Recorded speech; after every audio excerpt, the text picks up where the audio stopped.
what are power poses? Basically, if you reflect on how you go about your day-to-day life, you'll realize that oftentimes when you're sad or happy or angry, your physical body will reflect your internal mood. So for example, if you're feeling really sad, you're probably going to be hunched over, you're going to look down, maybe you're going to have your hands together or something like that.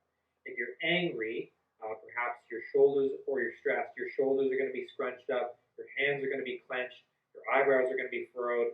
If you're happy, you're going to be all calm, your shoulders are going to be down, you're going to be more open with your posture, and perhaps you're going to be smiling and your eyebrows will be up, right? So there's all these ways for us to notice how our physical bodies are reflecting our internal mood and our emotions. Now this also works in reverse.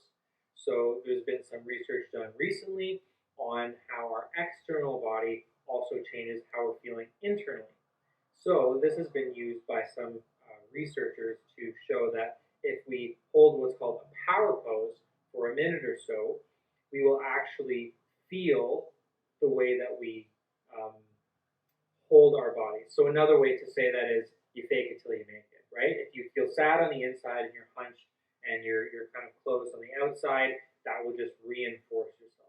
Whereas if you stand in a way that is incongruous with how you feel, perhaps your emotions will start to follow. So one that we're going to do, which is very common, is the Superman or Superwoman. So all you're going to do is you're going to stand hip with your feet hip width apart, shoulder width apart, and you're going to put your hands on your hips.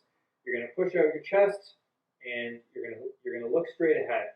And you're just going to do this, and you're going to hold this for 1 minute. So for the purposes of this video, I'll just hold it for 10 seconds.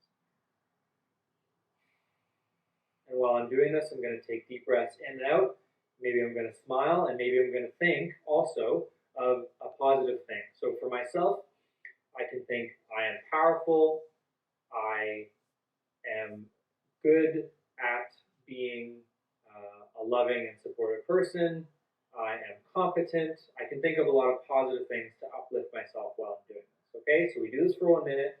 Maybe we say some things to ourselves that are uplifting, and then we're done. That's our power pose. Okay, and you can get creative with this. You don't just have to do Superman or Superwoman.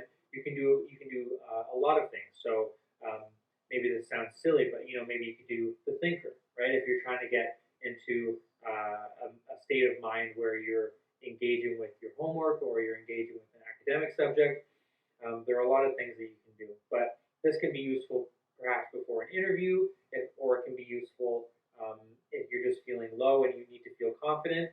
The conclusion of this is the way that you behave externally impacts the way that you feel internally. So I hope that was helpful, and I hope that was a nice little introduction on power poses, and we will see you next week. Bye-bye.